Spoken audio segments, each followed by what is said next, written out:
Em 1927, portanto, um ano antes de ter escrito Macunaíma, Mário de Andrade escreveu um romance chamado Amar, Verbo Intransitivo.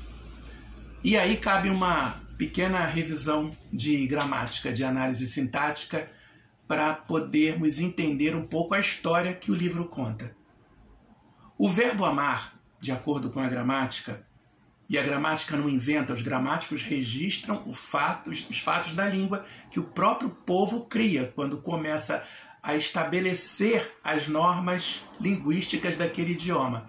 A gramática nos ensina que o verbo amar, ele é um verbo transitivo. Transitivo direto. Quem ama, ama alguém ou alguma coisa. O que é um verbo transitivo? É quando o sentido do verbo não se basta a ele mesmo. A ação que o sujeito executa quando pratica aquele ato anunciado pelo verbo, ela não se basta nele mesmo. Ela não se basta nela mesma, ela precisa recair sobre um outro elemento. Então o sentido transita do verbo para o seu complemento. Quem ama, ama alguém. Não é como, por exemplo, o verbo morrer. Ele morreu. Acabou. Você pode acrescentar do que ele morreu, onde ele morreu, quando ele morreu, mas o verbo morrer, ele é uma ação que o sujeito pratica e que recai sobre ele mesmo. Ele morreu. Ele morreu, praticou a ação e a ação recaiu sobre quem? Sobre ele mesmo. Esse verbo morrer é um verbo intransitivo. Amar não. Quem ama, ama alguém ou alguma coisa. Precisa de um complemento. Precisa exercer a ação de amar sobre outro. Pois muito bem. Mas o título do romance é Amar, Verbo Intransitivo. Então já causa um estranhamento. Quando é que amar pode ser um verbo intransitivo? Quando a pessoa ama apenas porque ela quer amar, sem se preocupar com o outro. O amor está dentro dela, a vontade de amar, o desejo de amar, sem se preocupar com o que isso causa ao outro. O que isso causa ao outro. Tá? É isso que vai ser ensinado a um jovem chamado Carlos, que é o herdeiro de uma rica família de São Paulo. O pai tem receio de que o filho seja influenciado, seja enganado, enrolado por qualquer mocinha aventureira por aí que se ofereça a ele e pela qual ele venha a se apaixonar, e aí depois ele acaba se casando com uma menina de baixa condição social e financeira, e a fortuna da família vai ser dividida com essa zinha, vamos dizer assim.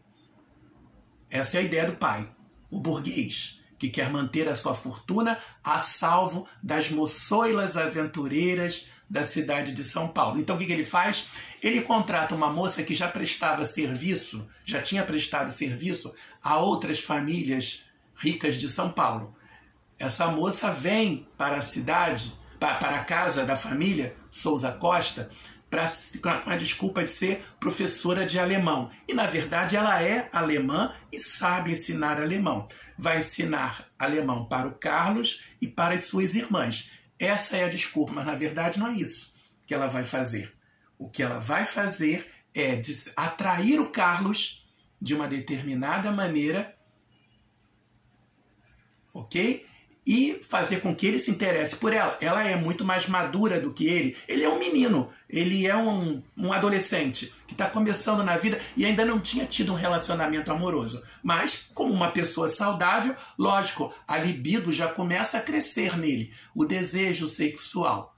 A princípio ele não se interessa muito por ela, mas depois ele começa a se interessar e a perceber que aquela mulher madura é bonita, que ela é atraente. Aí ele começa a fazer de tudo para se mostrar interessado pelas aulas dela. E aí não basta alemão, ele também quer aprender a tocar piano com ela, né? Aprender a bordar, a costurar com ela, só para ficar mais tempo com ela. Aí ela percebe que ele já está no ponto do interesse.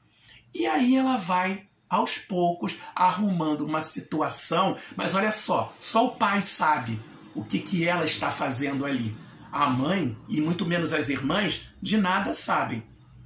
E então ele começa a se envolver com ela. E ela começa a ensinar a ele as artes do amor, do sexo.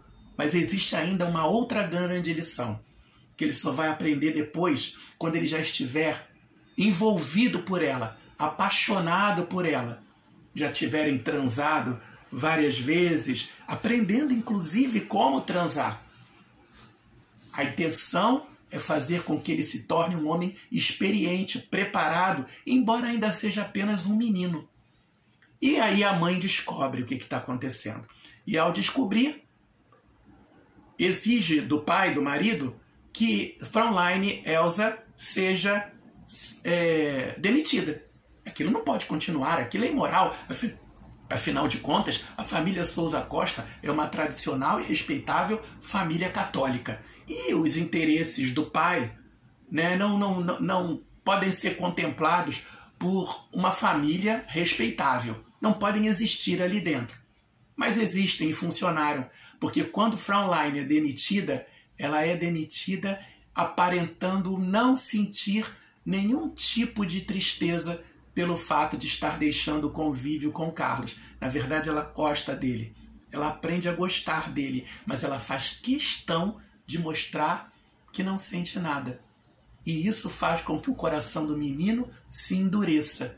E por isso, a partir dali, ele vai amar de maneira intransitiva, sem se preocupar em agradar a mulher por quem ele vem a dizer que está apaixonado, sem se preocupar em amar até mesmo a futura esposa, que será escolhida não por motivos sentimentais, mas porque deve ser uma moça de uma boa família paulista, rica, boa aí que eu digo é socialmente elevada, endinheirada, rica, respeitável, virgem, e por quem ele nunca será apaixonado. Amar torna-se para ele um verbo intransitivo. O amor dele não transita para outra pessoa. Ele se torna uma pessoa egoísta.